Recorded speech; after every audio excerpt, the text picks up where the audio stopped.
Hello guys, আসসালামু আলাইকুম। সবাই কেমন আছেন? আশা করি সবাই ভালো আছেন। আজকে সবার জন্য আমি দুধ চা বানাবো। রোজ একটু একটু করে আমার জন্য বানাই, কিন্তু আজকে সবার জন্যই বানাবো। আম্মু, খালামণি, বড় আম্মু আমার জন্য বানাবো। এখন চামচটা আমি চুপি চুপি মুছে নিলাম। এই যে দাঁড়িয়ে আছি যে দুধ কখন উগলাই উঠবে। এই যে দুধটা দেখতে পাচ্ছেন আপনারা, এই যে দেখুন কি সুন্দরভাবে হচ্ছে দুধ। এই যে এখন আমি চিনি নিয়ে চলে আসলাম দুধের মধ্যে। একটু পরেই চিনিটা দিয়ে দেব আমি। এই যে দেখবেন আপনারা কিভাবে দিচ্ছি।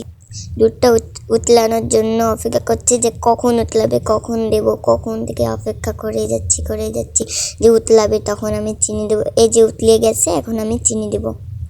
এই যে 1 চামচ দিয়ে ফেলেছি, আর 1 চামচে দিয়েছিলাম, এটা দেখানো হয়নি গো। এখন লেড়ে নিচ্ছি, এটা দেখেন আপনারা। এবার চাপাতি দিয়ে দিচ্ছি গুনে গুনে 6 চামচ। দেখেন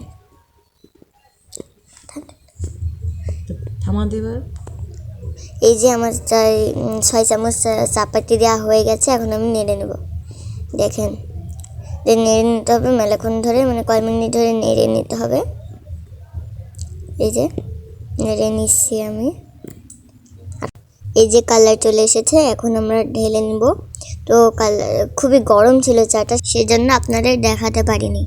শীতের ধোয়া ওটা গরম গরম চা হয়ে গেছে। তো এখন আমরা টেস্ট করে দেখবো আসলে চাটা কেমন হয়েছে। তো আপনারা দেখেন কেমন হয়েছে।